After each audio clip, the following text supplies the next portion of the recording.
Thank you. So what made you choose stage left instead of stage right? I just felt better about this side. But in the Middle Ages, you would have been right, because in the Middle Ages, of course, you had to draw your sword ready to fight. Here, I'll have to go back to you and defend myself.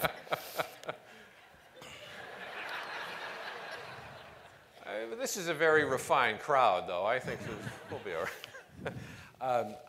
A lovely book. I just recommend it. I agree with you. I'm going to ask you a few questions that are simply just quotations from the book, and I'd like to see what they spark about the nature of not everybody's creative process, because you point out in the book you don't like books about creativity. You do not. So, but you felt comfortable dealing with your specific avenues. Is that fair enough to say? Okay. I write and solve problems in my sleep.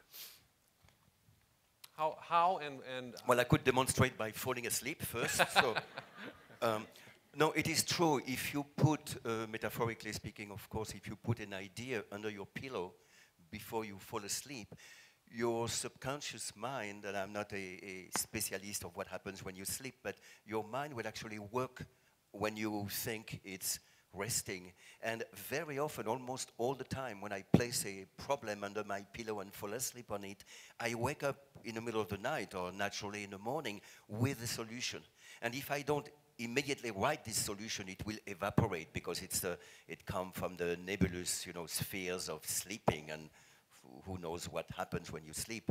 Well, I know you can solve problems. No problem. Okay, good. Measure twice, cut once. Why do you hate that phrase? Because it's an appeal to laziness. Okay, so here's my measure tape. I measure, and then my mind is not into that. Oh, I have to measure again. Now I report it on the wood. Oh my God, if I cut at the wrong place, the wood is lost. Let's measure 1/3 time. Well, some people can live their life, and I would say measure 50 times. It's safer. But actually, if you love, let's say in my example, carpentry, if you have good tools, if you're focused into what you're doing, measure once, report it, and cut the piece of wood. Why twice? I don't like that. Good. This is from a 1947 juggling manual that you refer to in the book. It's a quotation. These days, I cannot learn anything new because I'm busy perfecting my 3-ball reverse cascade. Now, you say that is an important axiom for you. Why is that?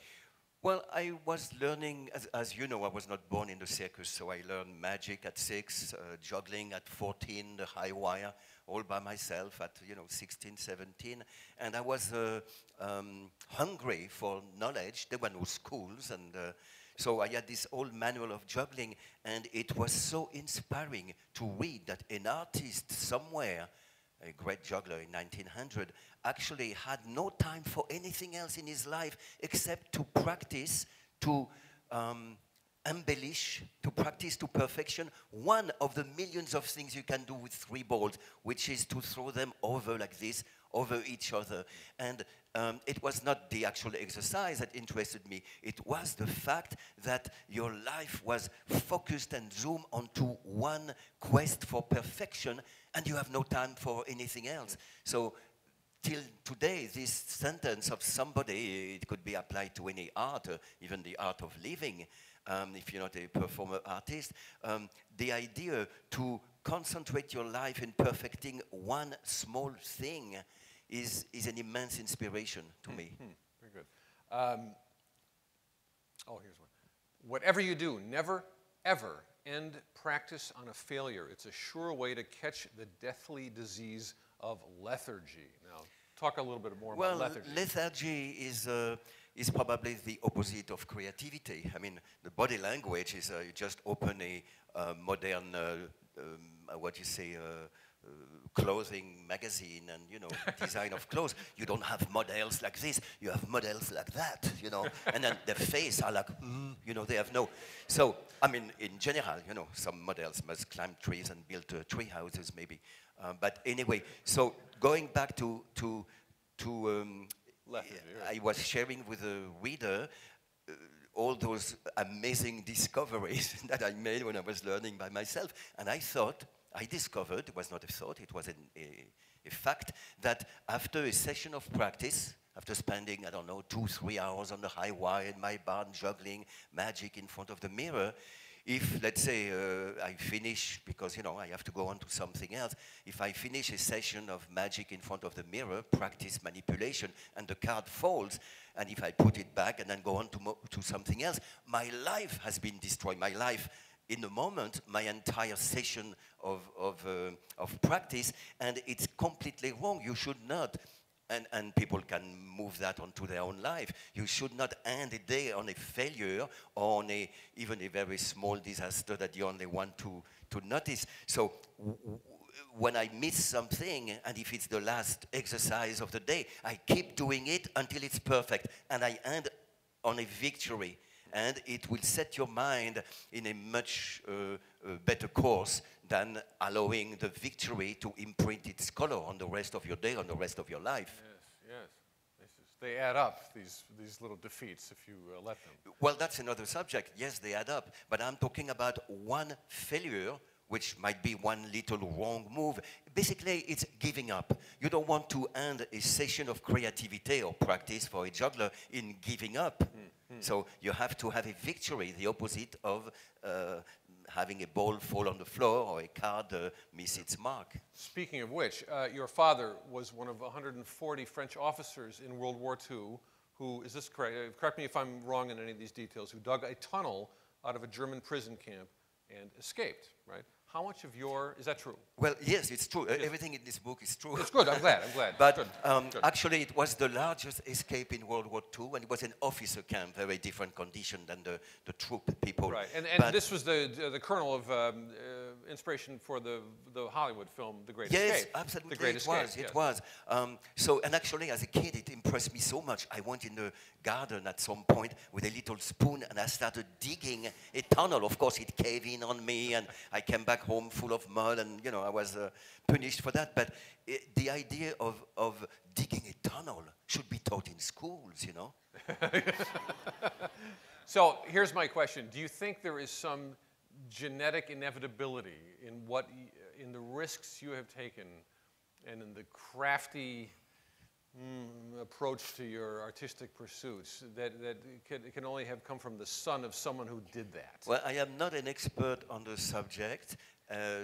Genetics, you know, what your parents brought you in. I don't really believe in that. I believe that it is your early childhood that shapes you, and then your desire to I don't know, sculpt your life, you know, order your destiny, not submit to it, that makes you who you are. But probably, I mean, my father was a pilot, so there is the air right there. He was an historian, he was a poet, he was a tunnel digger. So I am sure some of that love of poetry and theater and surviving must have passed on to me. But when I look at my young life, I am also sure that it is the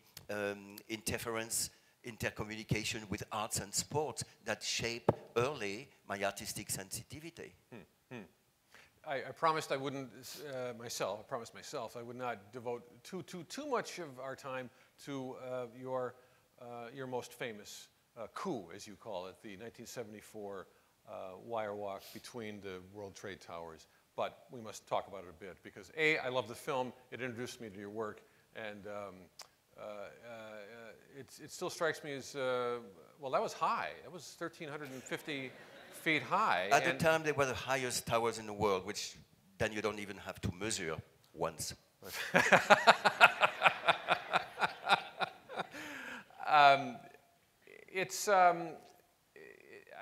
I wonder if how your what the book gets into a lot is just the degree to which you will prepare organization, and yet it's a kind of a willfully chaotic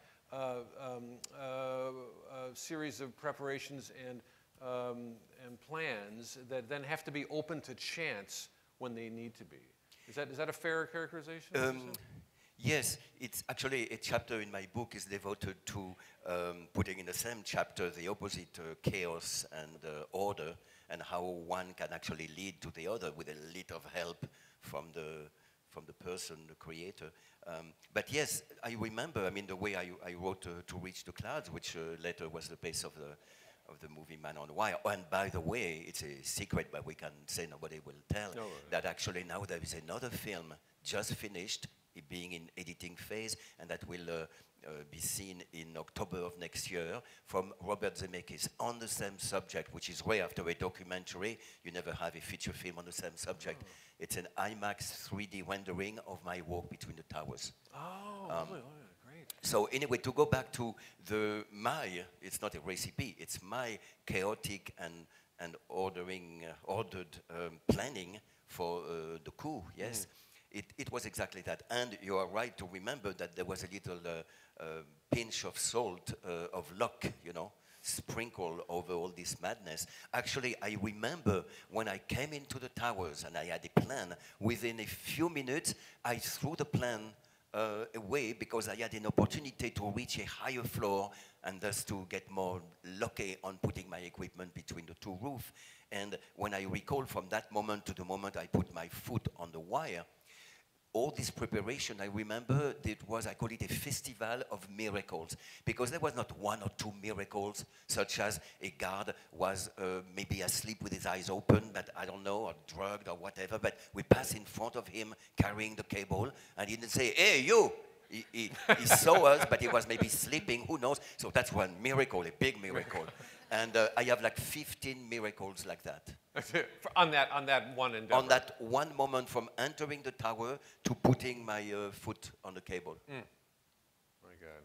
Well, and what you're saying, it's almost like no optical illusion with that, but I recall what your father did and his colleagues to actually get the wood they needed to build the tunnel was sort of based on an optical illusion, was it not? Well, yes, it's hard with words, but you see, it was, there is a little sketch actually in the book, but it was the barracks of the prisoner of war camp made of parallel pieces of wood, planks, and some of those planks, they needed it to ensure that the tunnel will not cave in like the one I was digging. So how do you carry across the camp a 12-foot piece of wood, not on your shoulder, right? You'll get caught immediately, not even on the hand. So they devised, my father and the accomplice devised a genius thing, which I use in one of my walk to carry the illegal balancing pole. And then if we had a long pole or a piece of wood, I'll ask you to help me and I will demonstrate. But basically, it is a little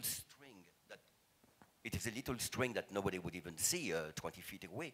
And you just walk normally, but there is a little string, and right there, 1 inch from the floor, is the plank. So you have the same little sling, and now you walk normally, and nobody would see on the floor there is a plank traveling. You know? So I did that with my balancing pole in Australia. I had to move it from one side of the largest bridge, steel arch bridge on Earth, the Sydney Harbour Bridge, to the pylon where I was going to sneak. And I know that at 4 in the morning, the police car will stop 2 kids with a 25-feet tube. What are you doing? Are you plumbers doing overtime? So anyway, so I did this. And then we were walking on the sidewalk, and in the gutter of the sidewalk, the tube was traveling 1 inch from the floor, and nobody could see it. Lovely, lovely. What was the many opportunities to become rather wealthy came out of this coup? Commercial possibility. Would you please sell this product? Would you? You were asked to do many commercials, endorsements. Yeah, and you said no, essentially. No, I said no to everything because. Well, I give you an example. Since I am a street juggler and I pass my hat, you know, I don't understand the concept of $1 million for selling a beer or something. Certainly not using my art to sell products. And even the thing that were not selling products, that were like books and films. Right after the walk, I was asked to, you know, how to write a book, how to walk the wire over a weekend in your backyard. And I said, no, I can write a book how not to be able to walk the wire in 100 years of practice. So I was a non-commercial animal, and I'm still am. If you try to buy me and buy my art for commercial reason, the more zero you add, the more angry I'm going to be. Okay. So no threat of that here. Don't worry there's about it. still a lot of things that I do not comprehend in this world, and time is one. And wealth, you know, seeing your money piling up in a bank somewhere. I do not comprehend. If I have money, I give it to my friends and I buy rope. If I don't have money, I can survive, you know. So, yeah, I stayed myself after the walk, and I'm still myself today. Tell me Not this. rich. Here's something else from the book. You speak briefly about why you don't like the words "I love you." That intrigued me. Tell me. Well, no. It's a defense against stereotypes. You see, it's also the rebellious nucleus I have in me. If I go in a park and it says "Do not walk on the grass," that's exactly where I want to walk. So, in terms of relationship with humans, this idea of love, we don't know what it is. It's like poetry. It's elusive. But the little motto "I love you," there are so many more interesting and loving things to say to somebody that you love than "I love you," which I think has been said and heard quite many times. So it was almost the creative person and the poet that I was taking that little example and saying, you know, think, mostly if it's a serious subject, such as declaring your love to somebody. Tell me about any idea that may border on an obsession that you would love to see, that you've tried to bring to fruition that simply did not make it to the point at which you then complete it successfully. All of my ideas border on obsession. Okay. So what? Next question. Is what you're saying. Okay. No, you know, it's nice when you embark in a project, in a journey. It's nice to have, or writing your book. It's nice to be full of the journey, of the voyage, because I pay as much attention to the process, to the actual travel, than to arriving. Actually, when you think of it, the beautiful story of a travel, the punchline is not that great. When you arrive, you knock at the door opens, you have arrived.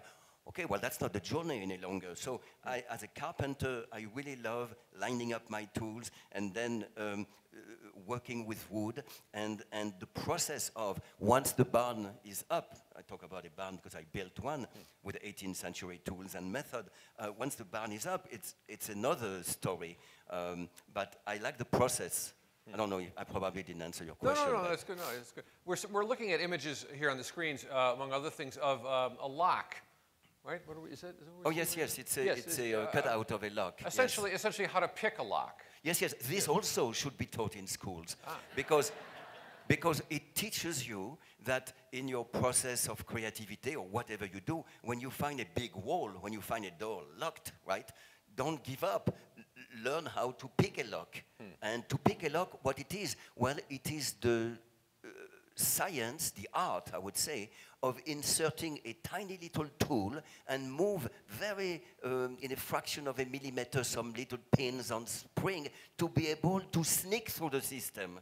So you can use lockpicking as a metaphor to not to give up and to always find a solution. And sometimes the solution you have to sneak into a little fissure of imperfection of the wall that has fell in front of you. And I can assure you, all the walls have their imperfection. Where is the metaphor in something else that you discuss in the book, the art of picking pockets? Well, that's another thing. In my university, I will teach kids not to steal wallets from their neighbor, but I will study the art of the pickpocket, which was my book number 9, before the book about nothing. It was called actually The Art of the Pickpocket, because I am a pickpocket, I learned by myself, and I immediately, after a very short criminal activity of a few months in Paris, where I would actually give things back, I became a pickpocket on stage, where they don't arrest you. And what is beautiful in a pickpocket could be applied in so many arts and professions. It is first the choice of the client. It's called the client, you know, the victim. It's a psychological thing. I would not just go in the front row and start picking a watch. I will decide who will be my client.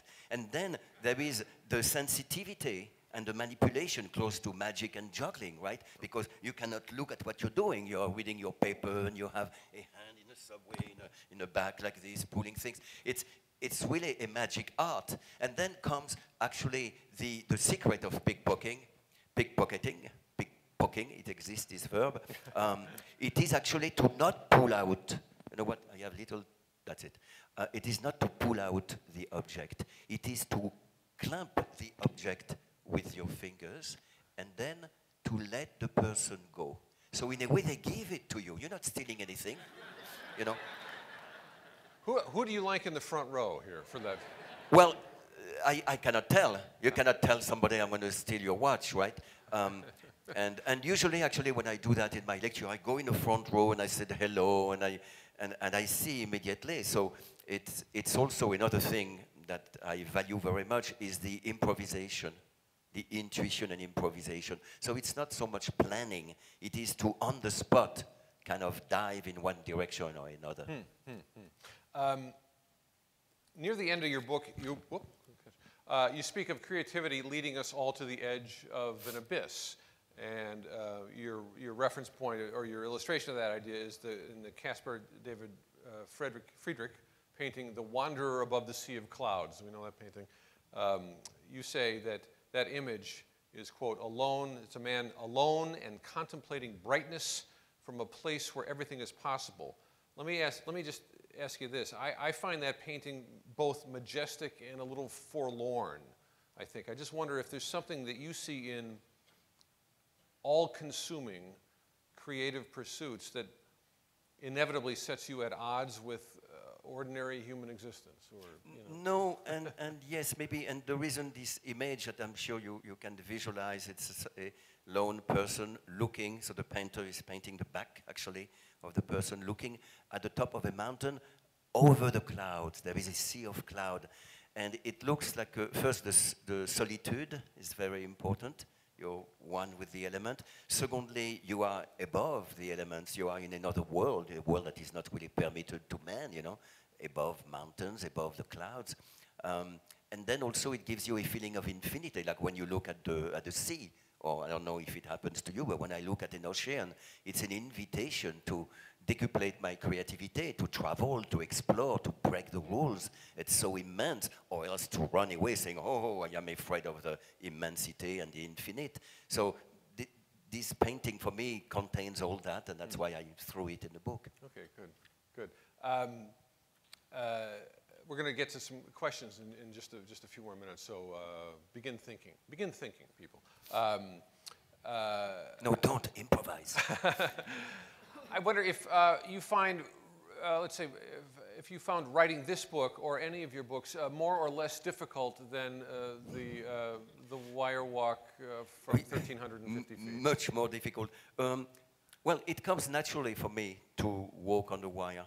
When I grab the pole and when my first toes touch the cable, it's an invitation to glide the next foot, and I have probably, actually I did count at some point, I don't count anymore, but I made 40,000 kilometers on the wire from the moment I started practicing to a few years ago, which is more or less a circumference of the Earth in kilometers. You guys think in mile, and I don't know in mile what it is. Mm-hmm. But anyway, so, hold on, I completely forgot your question. What was your more question? Or less, is writing more or less difficult? Oh, yes. So I was saying it is more difficult than the wire because my wire, I know my wire knows me, and it's not an easy process, but I have it in my blood. But writing a book, and in my case actually conceiving, designing, illustrating and writing a book, which is what I do most of the time, is always a new challenge. I cannot say I have already written 9 books, or the 10th one is going to be easy. I mean, I had To Reach the Clouds, which was more or less the story of me between the Twin Towers. And then I had The Art of the Pickpocket, a completely different book. And then I had Why Not, K-N-O-T, with a little red rope in the cover to teach you how to make knots, with 600 little drawings of how to make knots. and now this book, Creativity, the Perfect Crime. So all of those are very different challenges. And actually, this book was a very complicated book. From the moment I conceived it to the moment I started dialoguing with my editor, the book actually was thrown into different form, and I pick up chapters that were doomed to be deleted. I put them back. I rewrote. I fought. And so this book was arduous, but it's probably why now it's rich and powerful. I mean, that's not for me to say. I'm the author. What do I know? Astonishingly, you're 65 years old, is that right? Yeah. You know, when people ask my age, first sometimes I blank because I do not believe in age, and I have to kind of think, okay, I was born, and I calculate, and I'm not very good at calculating. Or if I don't have this little blank thing, sometimes I add a few years. I'm saying I'm 68, you know. I don't know why I like That's to be more older. impressive. 68 is much more so impressive. Yeah. No, I think I am 65. But anyway, to me it makes no sense to measure the years that you have been on Earth. I mean, I know teenagers that are already dead, and I know 90 years old people who are the youngest friends I have. So it really, to count the years is, I don't think is a very good pastime. Is there something in the outlaw spirit that you think necessarily mellows with age, or is that not true? No. I think this is the kind of excuse that we invent, like vertigo, like stage fright, like I am not good at that. I think anybody can launch if they have the proper motor, and for me the motor is passion. Sometimes the motor is need. You know, I need a house, let's build one. But anyway, I think you cannot do anything without passion. So this passion, I think, never dies. I mean, I actually love to meet old professionals, you know, an old carpenter, an old whatever, because they have a lifetime behind them, and it's very interesting to see. And most of the time, if they are good craftsmen and artists, I will say, so, you know it all. Says, no, I'm still learning. And I feel like that, and it's not, how do you say when you're not boosting, it's not humble. I'm not very good at being humble anyway, but it is true. I have never been stronger on the wire than today, after, you know, 55 years of practice, more or less, and I still learn. When I practice 3 hours a day, which I do 6 days a week on the wire and juggling, there is not one day that I don't discover something new, or one day that I don't learn something new. So for you, wire walking is like golf. It really is something you can grow old with. No, absolutely not. I mean, oh, not.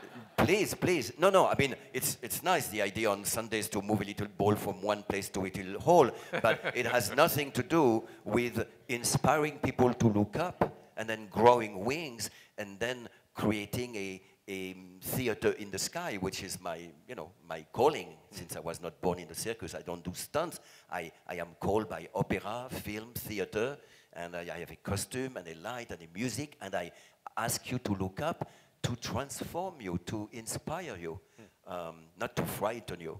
So no, age doesn't dilute passion, in my not humble opinion, and I think it's almost the opposite. The more you learn, if you are a strong person, the more you're going to see all what you have to learn, and life is so short. So gallop, go, explore, fight. Lovely. When you dream, do you dream of past accomplishments or future questions? You know, I dream in English, which is funny. Well, it's not funny after 45 years here. I dream in English. The only thing I don't do in English is count. But I'm very limited. I count to 10 because I have, or to 20, 10 fingers, 10 toes, and after that I get lost. But the dreaming, I keep dreaming, and it's very strange. I never in my life, or maybe once now, I think never, did I dream of walking on a wire. It's very strange. I dream sometimes of being at the top of a hill, and then to run down with longer and higher steps and to fly away. Flying, and then like a hang glider, looking at the world from above. This I dream of. But usually my dreams are tangible. I can put them on the table in the form of a 3D model, for example, or I do drawing or plan my next performance, my next book. All those things are not really dreams. They are work in progress. I like very much that expression. You know, my life is a work in progress. Ah, good, good. Let's kind of get ready for the first questions here. Who do we? Who do we have? Speaking of challenges, what is your bucket list of future challenges? Did you say bucket list or pocket list? Because I have many things in my pocket. Actually, I always have a coin in my pocket in the event that I can, make it disappear like this. I always have a little red rope in my pocket as well to be able to, well, it didn't work today, the nut, but anyway. Anyway, in my pocket, but I think maybe it was the bucket list that I hate that expression, that you were asking about. And again, I am not good at giving my best. What's your favorite color? Oh, you have a long list of favorites, you know. Give me your next project. No, I have 25 projects. But maybe I can tell about, as far as the highway walks are concerned, I have a plan to do a walk in Easter Island and to actually use the moai, the beautiful, strong, giant monoliths, the statues, which are sacred statues, and to put a beautiful rope there and have the Rapa Nui people be part of the show with their costume and their music and their celebration. So that's one of my project. I have my book number 11 already scratched on the table. Probably next year it will be done. And I have many, many projects, and that's what keeps me alive. But it's a great question. Thank you. You know what? Can I mean, you are the moderator. No. Good luck to try to moderate me. But I know you are going to direct the question and answer. But I saw on the very end of the front row there are there's a child here, and I will be very curious to know if the child has a question. Do you have a question? The wings. How can I send you the wings? I made the wings for you. What did she say? Because I made some wings for you. Oh. She made a wing for me? Wings. Wings? She made them. She made wing. Oh. She made wings, but she did not bring them. That's great. How can I get them to you? They need an address, so why don't we do? What was the question? She made wings. I can see them. Oh, she made wings for you, a gift for you, but she did not bring them. But she would like to know where she could send them to you. At the Cathedral Saint John the Divine, where there is a lot of angels in the window with wings already. So I will get it from there. You know, I have to tell you a story. When you study in school, you will study about the mythology. You know, the I don't know, the legends, sometimes the truth of the past. And there was a man who had to escape from somewhere. So he took feathers and he glued them to his arm. His name was Icarus. And what happened is that his father, who helped him glue the feathers, says, be careful, don't fly too close to the sun, because the feathers were fixed on his arm with wax, you know what the bees make? And then, of course, if you approach the wax to a flame or to the sun, it will melt.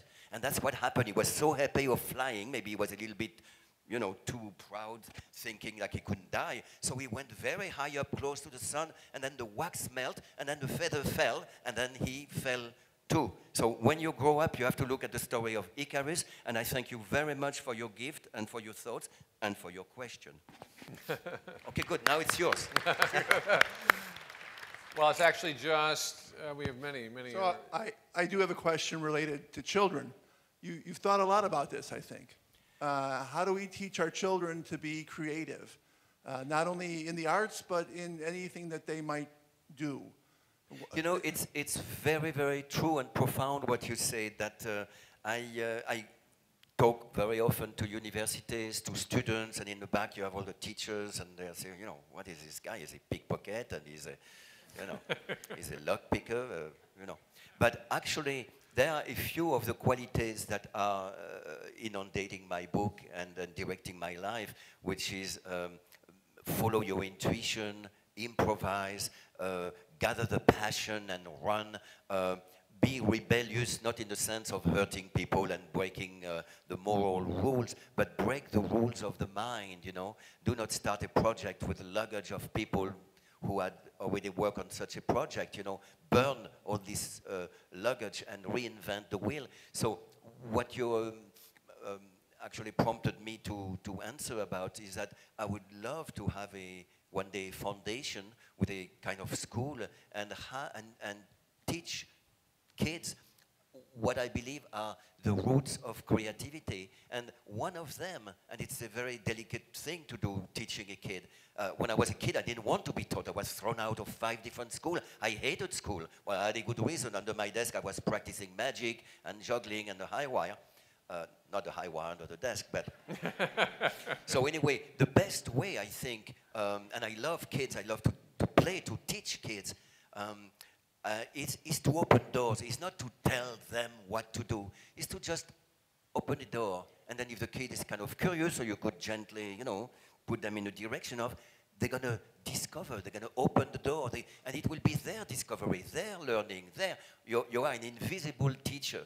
So it's a very difficult art to teach children, but if I were given some of that responsibility, I will lean on all those qualities that I keep saying we are not teaching in school, which is the courage of believing into your intuition and the exploration and the fighting for knowledge is much better than receiving the knowledge, with a big funnel being pushed like you feed a goose, a geese, a goose. I never know the difference.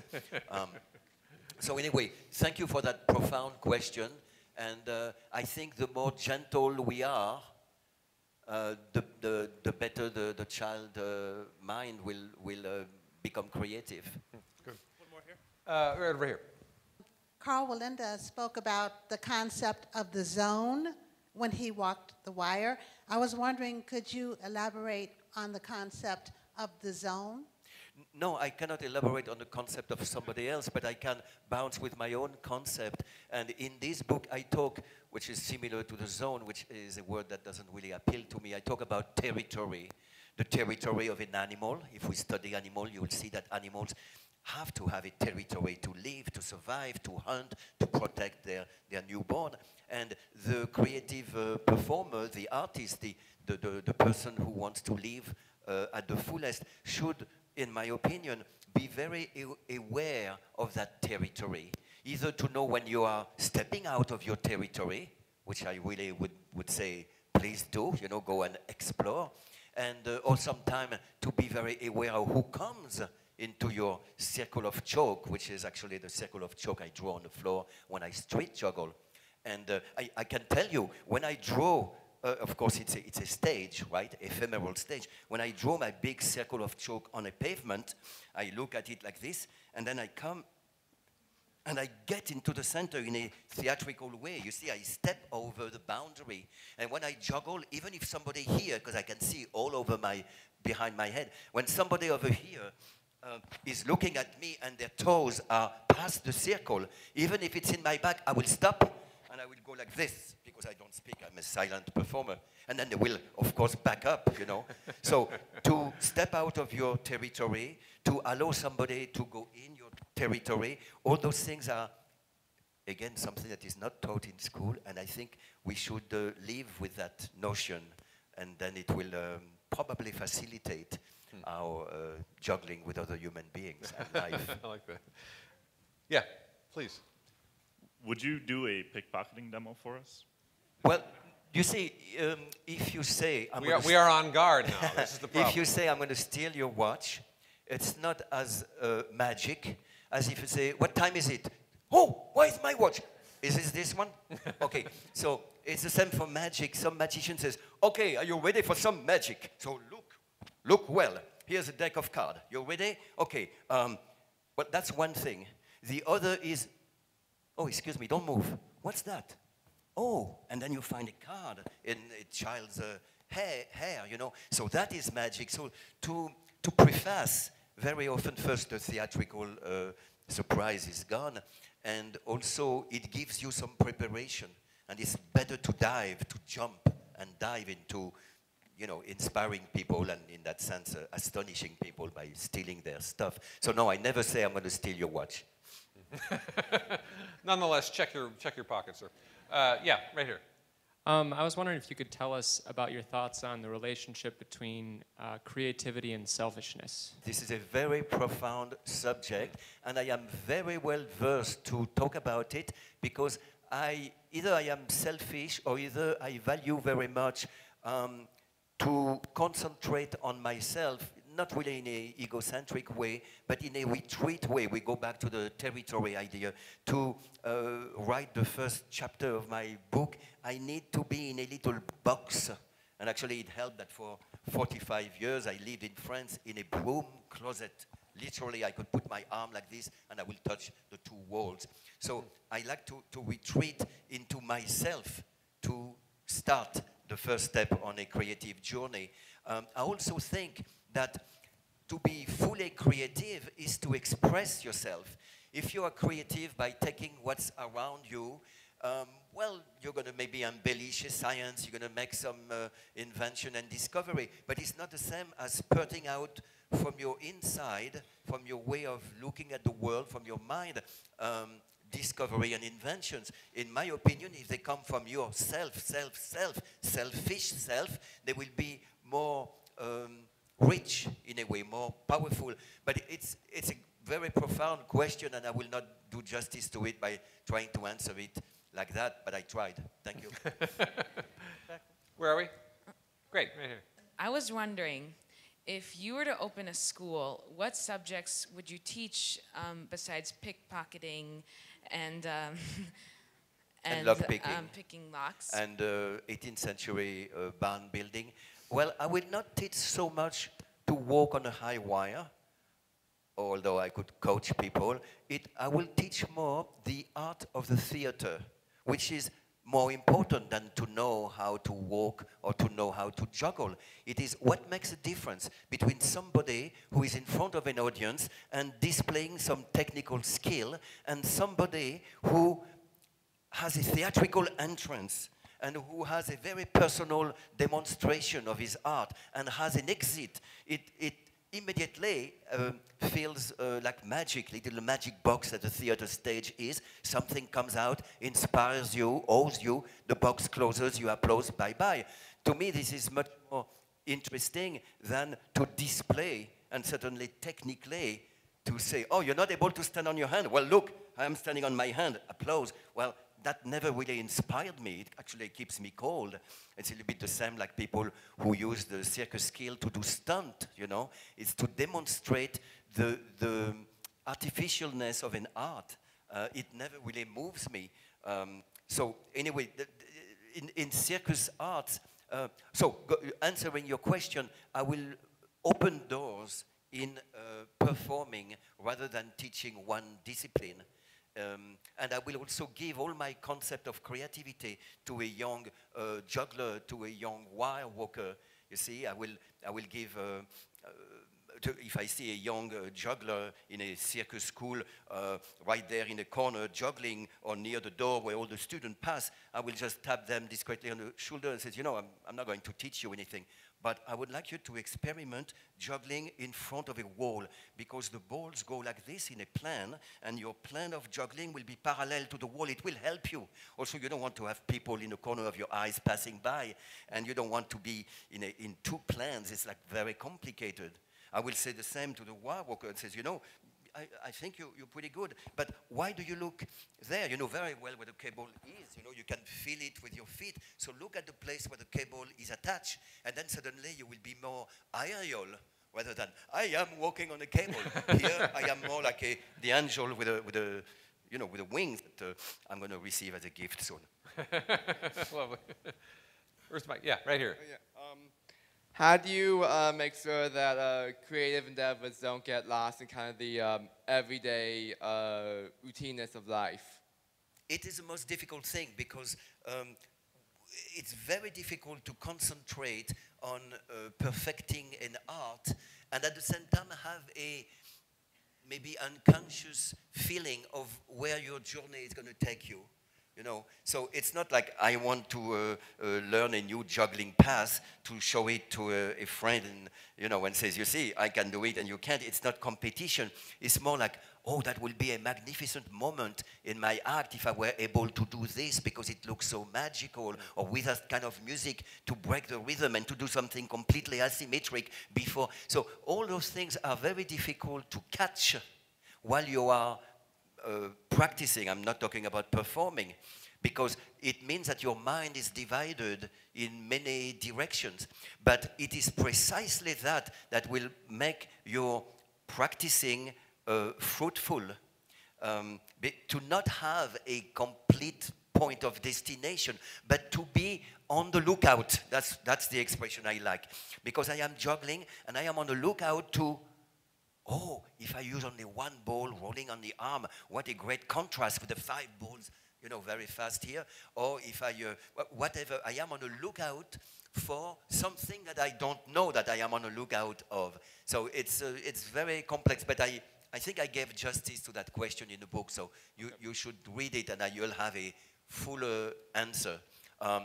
Basically, it is an impossible situation for an artist to practice thinking of a performance. It's much easier to have a performance and to rehearse it, you know, to practice the actual 8 minutes of juggling that you're going to do with your music. That's kind of easy. But to come up with the 8 minutes with the right music and costume and entrance and exit and moments of theatrical surprise, that actually takes a lifetime, but it takes this mind that has to be everywhere, which is a little bit the mind that I have through life, you know. I look at people, the body language. As a pickpocket, I look at the wallet and the watch, you know. But I look at surprises, things that will inspire me.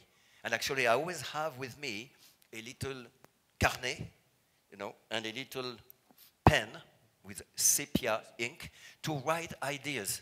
And every day, I open my little carnet and I write something that might be ridiculous, but it's going to inspire a chapter in my book or a scene in my movie, or just an idea that I can, you know, that I can lean on to create more.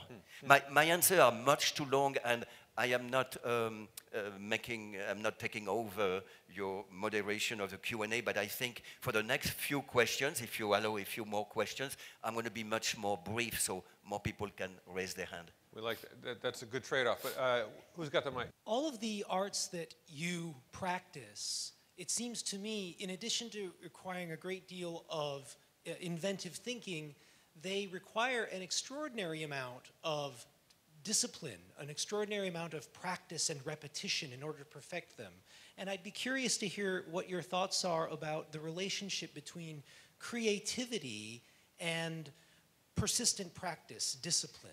My thought on the relation of perfection and practice, or creativity and repeating something 1,000 times so that your body assimilates it, is again intuitive. And throughout the thousands of hours that I spent perfecting many of my arts, I came up with a few precepts, a few commandments, such as the one you mentioned at the beginning of our conversation.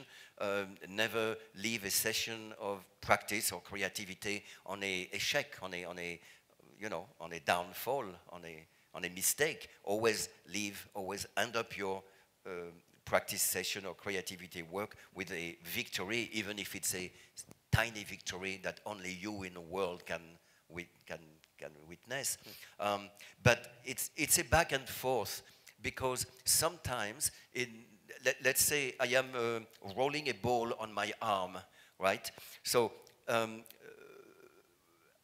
my arm has to learn about the contact of the ball. I have to do it many times rolling. But actually rolling a ball on the arm would be boring unless it has maybe an introduction. So I took the ball and now we switch to creativity. And I think it would be nice to have a simple but tiny little enjolivement, a beautiful little move, such as I have the ball in my hand, I turn it around and I make it go. So this little call, this little thing calls first for the audience eyes. Oh, he's going to do something. And then you appreciate the trajectoire, the journey of the ball better. But it's the same. At the end, what do you do? So, for example, very often I make it roll, and at the end I bring the ball in a magic equilibrium of all my fingers. And then I take some fingers out, and at the end I have a little trivet of 3 ends of my fingers that manage to hold the ball,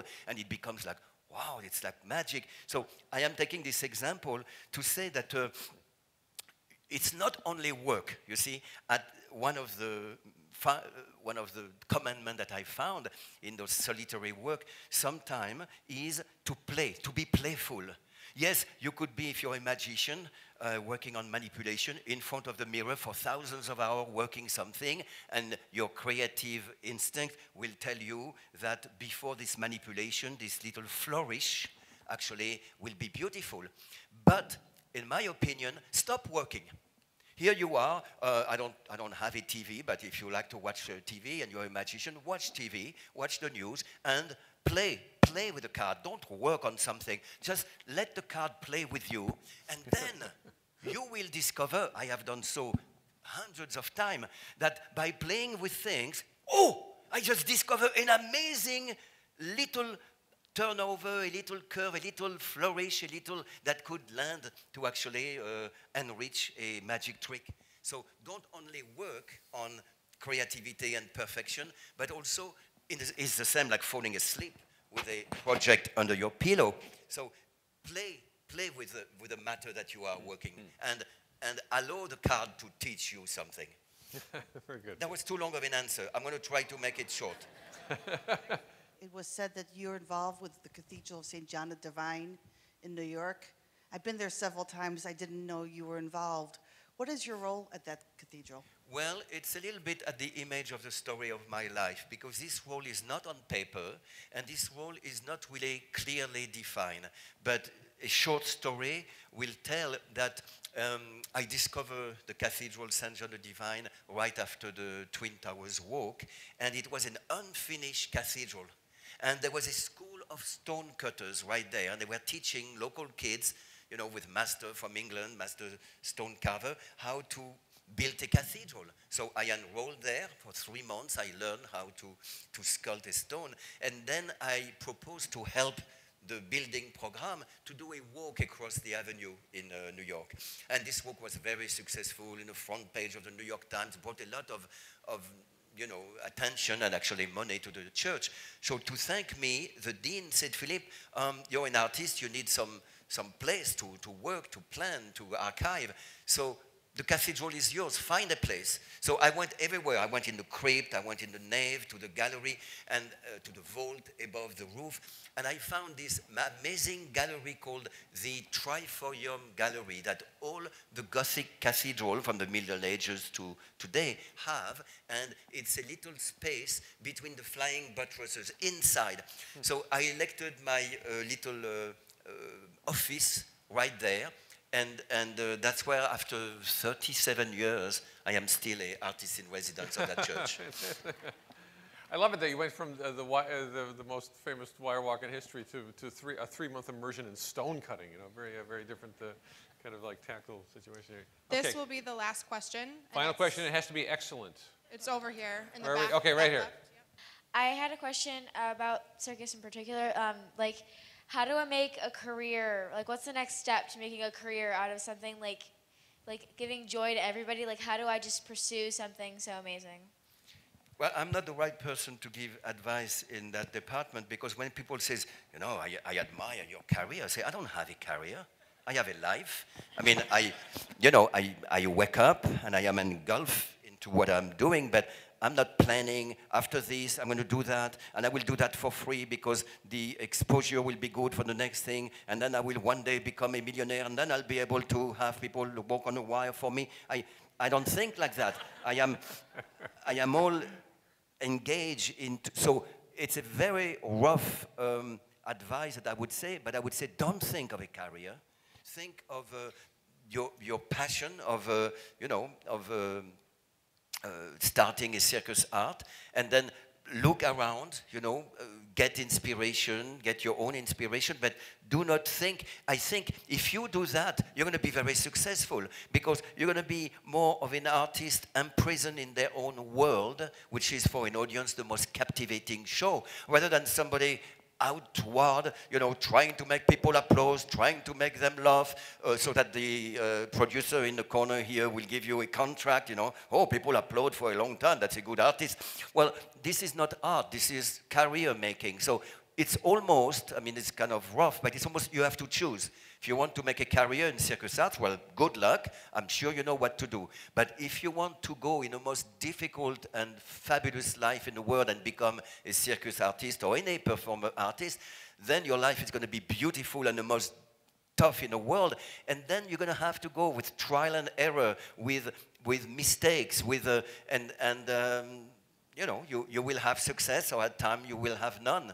I think it's the wrong goal in life to try to be rich and famous and all those things, but it's also a simple answer. I mean, life is more complex than what I just talked about. The book is Creativity, the Perfect Crime, and the man is Philippe Petit. Thank you so much for coming. Thank you. Thank you very much.